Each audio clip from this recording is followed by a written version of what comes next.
शीर्षक चरित्रहीन औरत। एक बार गौतम बुद्ध अपनी कुटिया के बाहर बैठे हुए थे। वहीं उनका एक शिष्य फूलों के पौधों को पानी से सींच रहा था। तभी अचानक उनकी नजर गौतम बुद्ध पर पड़ी। शिष्य ने देखा कि गौतम बुद्ध जी मंद मंद मुस्कुरा रहे हैं। ये देखते ही शिष्य तुरंत गौतम बुद्ध के पास आया और उनसे मुस्कुराने का कारण पूछने लगा।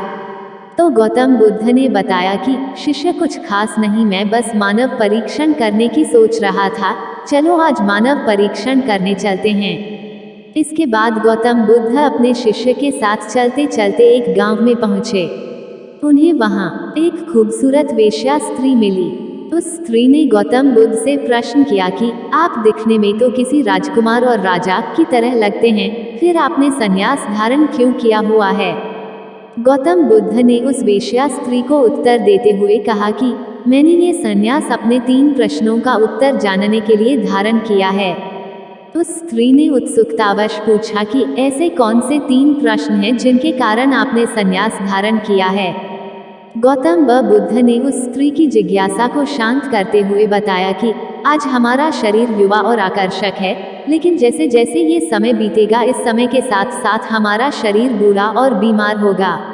उसके बाद ये शरीर मृत्यु को प्राप्त हो जाएगा। मुझे इन तीनों बुढ़ापा, बीमारी और मृत्यु के कारण का ज्ञान प्राप्त करना है। इसी के लिए मैंने संन्यास धारण किया है। गौतम बुद्ध की ज्ञान भरी बातों को सुनकर वो स्त्री बहुत प्रभावित हुई और गौतम बुद्ध को अपने घर पर भोजन करने के लिए आमंत्रित किया।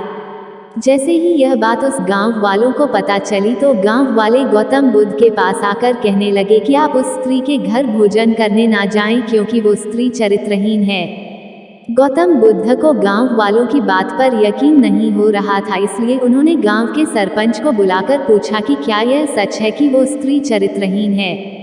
सरपंच ने भी बुद्ध को यही बताया कि महात्मा, इन गांव वालों की बात सत्य है, वो स्त्री चरित्रहीन है। यह सुनते ही महात्मा बुद्ध ने सरपंच का एक हाथ पकड़कर कहा, सरपंच जी अब आप ताली बजाकर दिखाओ। तो सरपंच आश्चर्यचकित होकर कहने लगे कि ये तो असंभव है क्योंकि एक हाथ से ताली कभी नहीं बजती। तब गौतम बुद्ध ने कहा कि ठीक इसी प्रकार कोई भी स्त्री अकेली चरित्रहीन नहीं होती।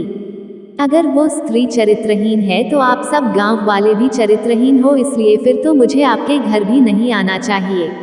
अगर पहले आप चरित्रहीन नहीं होते तो वो स्त्री भी चरित्रहीन नहीं होती। गौतम बुद्ध की ये बात सुनकर सभी गांव वाले बुद्ध के सामने झुक गए और अपनी भूल की माफी मांगने लगे। इसके बाद बुद्ध निश्चिंत होकर उस वेश्या स्त्री के घर गए और वहां भोजन भी किया। शिक्षा। दोस्तों, इस कहानी से हमें यही शिक्षा मिलती है कि हमें किसी को भी चरित्रहीन कहने का कोई हक नहीं है।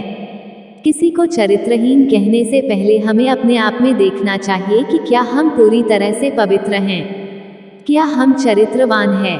पहले हमें अपने तन मन से पवित्र होना चाहिए, उसके बाद हमें दूसरों को चरित्रहीन कहना चाहिए।